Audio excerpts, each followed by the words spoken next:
Hi guys, welcome to another video of Shutter Voyages. Today we have the very hyped and very much awaited product from Apple, that is the M2 MacBook Air. So the normal Air was announced I think a couple of years ago, I guess 5 or 6 years ago. That time Apple changed the industry with the revolutionary thin and light machine like that. But before the Apple Silicon, no one actually saw them as a performance device, like something you can do real work on. They were always thin and light portable machines, but never a performance machine that they could be seen as. So in 2021, when Apple announced, actually 2020, when Apple announced that they are coming up with their own Apple Silicon, I think that time they changed the industry forever. So in 2021, they finally came out with the M1 MacBook Air. It was the same design, everything was same, just the chip inside was different, and they removed the fan. But remember this, that a fanless machine in the same design could edit a 4K video. I'm not talking about Final Cut, I'm talking about Resolve or Premiere Pro. I have edited my 4K videos on M1 MacBook Air and it was phenomenal. So M2 MacBook Air had a lot to prove, and a very good legacy from the normal MacBook Air time, the design wise, to performance wise from M1 MacBook Air. So we are going to see whether it stands on the legacy that it's carrying or not. First of all, I'd like to talk about the design, and honestly, I love the design. I'm not very fond of the new design on the Pro series models like the M1 Pro MacBook Pro and the M1 Max MacBook Pro, both for 14 and 16 inches. The squarish design just doesn't feel that good to me. That's my personal opinion. But in MacBook Air, because it's so thin, so uniform squarish design all along feels really good, and it feels really premium to use. Plus the device is unimaginably thin. It's like, I think, two iPads stacked together. It's approximately that only, because iPad is 6.1 or 6.2 millimeters. This is around 11.6 millimeters in size. So that way it's a very portable and thin machine. Second thing is the form factor, 13-inch laptop, although they have increased the screen size from 13 inch to 13.6 inches because of the addition of notch and removal of bezel. So they have increased it a little bit. But that's not a huge increase that you're going to see. And the form factor still remains the same. So nothing has changed there. So I think Apple completely nailed the design here. I really like the design. It's a thin and light machine, does great in performance wise. So design wise, it's a great machine. Now talking about the new color that Apple announced, that is the midnight blue. So when you first take it out of the box, the laptop looks great, like so good that you'll fall in love with the design, the color and everything. But since you get used to it and you start actually using the machine, your laptop will be full of smudges and full of your oils, the finger oils from your fingertips. So that's something that I noticed, and honestly it's kind of annoying after a while, because for me, I always carry a cleaning cloth so I can easily clean it.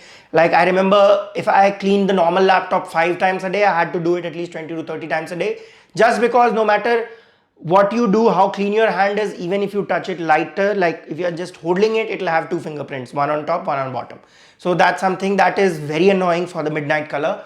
But what a color it is. I love the color, so good. But if you are someone honestly who doesn't take that good care of your tech, so I think you should avoid the midnight color, because after a while it'll start looking really smudgy and all those issues.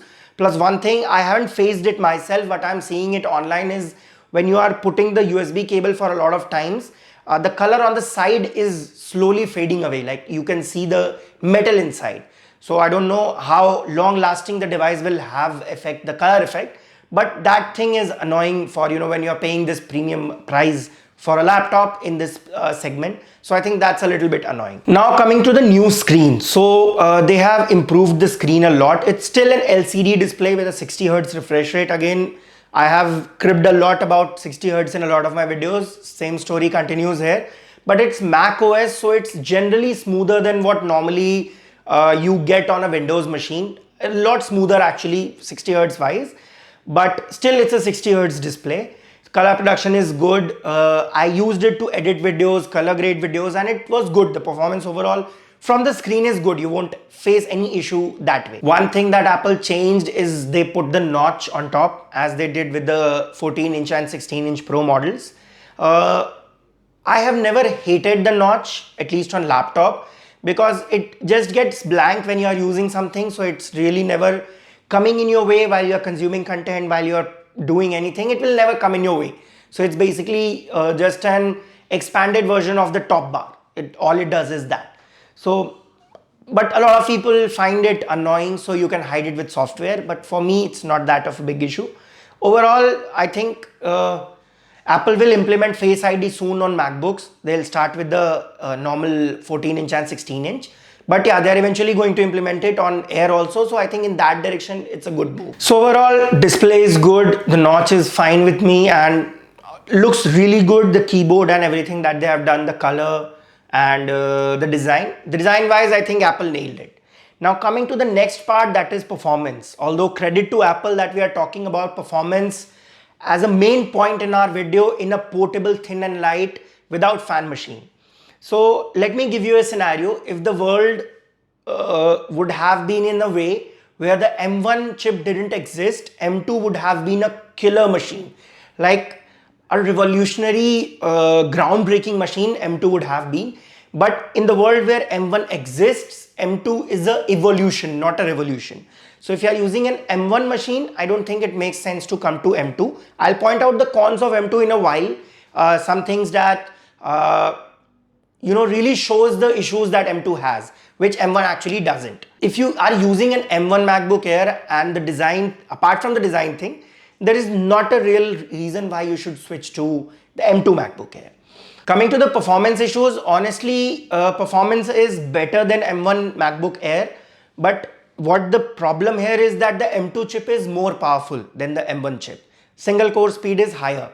So because the machine is not cooled by a fan, it gets a lot hotter than the normal M1 MacBook Air, and that causes the processor to throttle. I've never seen the M1 MacBook Air, even while editing a 4K video, that it ever throttles. But for the M2 MacBook Air, it throttles after a while. So that is something that is going to cause you, let's say if you are editing a video and the rendering time for that is 35 or 40 minutes, M1 MacBook Air will probably finish before the M2 MacBook Air. The reason for that is it doesn't throttle the M1 machine because it doesn't have a cooling system. But the way Apple has designed it, that the body dissipates enough heat to cool it down properly and in time without throttling. M2 on the other hand, it's a more powerful chip in probably the similar cooling conditions that Apple provided for M1 MacBook Air. So it doesn't cool itself that well and it throttles a lot after a while. But in the initial, like if you are doing short bursts of performance, it's a great machine, like 10 to 20% faster than the M1 MacBook Air that Apple claimed. Again, there is a small asterisk here because the base model, the 256GB model, has 8GB of RAM. So when you are using low RAM, usually what the system does is it uses memory swap. What memory swap does is it uses your system's SSD instead of RAM, like in place of RAM, and swaps it with that. Let's say if you have 8GB RAM and your system runs out of RAM, so it will use SSD to swap the RAM and make your work faster. But what happens here is because they are using only single chip, single 256GB chip, so that is actually a lot slower than the M1 MacBook Air, because on M1 MacBook Air 256GB, they were using two 128GB storage chips. So that is actually going to make your editing experience or any experience that involves even a little high intensity or high intensive workload from RAM, it's going to be slower than M1 MacBook Air because it doesn't have the faster SSD. While copying files, while transferring files, we definitely feel that. Although the unit that we are reviewing is a 512GB unit, so we didn't face that issue. Still 8GB RAM, but in Blackmagic raw disk speed test, the read and write speed was around 2400. On the 16GB, you will get 2700. On 256 and 8GB RAM, you will get around 1300. So it's 50% difference. And in a same machine, same model, just 20,000 price difference. You are paying 1,30,000 rupees for that machine and 1,50,000 for this. And this huge of a price difference is not acceptable at all. But don't get me wrong, I am not saying that an M2 MacBook Air is a wrong or a bad device. It's a great machine. It's so good that we are criticizing it. Like as I told you in the beginning also, the M1 exists, so we are criticizing the M2. If not, it would have been flawless machine. So overall, design wise, performance wise, M2 MacBook Air is good, but I think it's not value for money, or you should not upgrade right now. You can wait for M3 MacBook Air, which I think they'll be announcing either next year or next to next year. M1 MacBook Air will be fine in the long time. Also, they increased the highest RAM from 16 GB to 24 GB in M2 MacBook Air. I don't see anyone using 24 GB of RAM on this type of portable machine. This is more inclined towards portability than performance. So that is also, I think, not a useful addition according to me. But depends on your choice. You can get a customized unit from Apple website. So overall, if you're in the market looking to buy a laptop, do go to a store, check both M1 and M2 out, check the design, because if design is not a factor, you can definitely go for the M1 MacBook Air. It's better in a lot of ways, but M2 MacBook Air, as it's newer, has a more powerful chip, so it's going to be faster. But mind you, it's faster only for the second variant that costs around 1.5 lakh rupees, and the M1 MacBook Pro 14-inch start from 1,94,000 rupees. So kind of makes it a little confusing why someone is going to spend 150 to get a fanless machine when they can get a M1 MacBook Pro, which is way more faster, and it can do sustained workloads because it has a very good cooling system. So go to a store, make an informed decision. If you love the design, if you want portability, go for the M2 MacBook Air. I am nitpicking here, but it's a great device. Thank you so much for watching the video, guys. Hope to see you in the next one.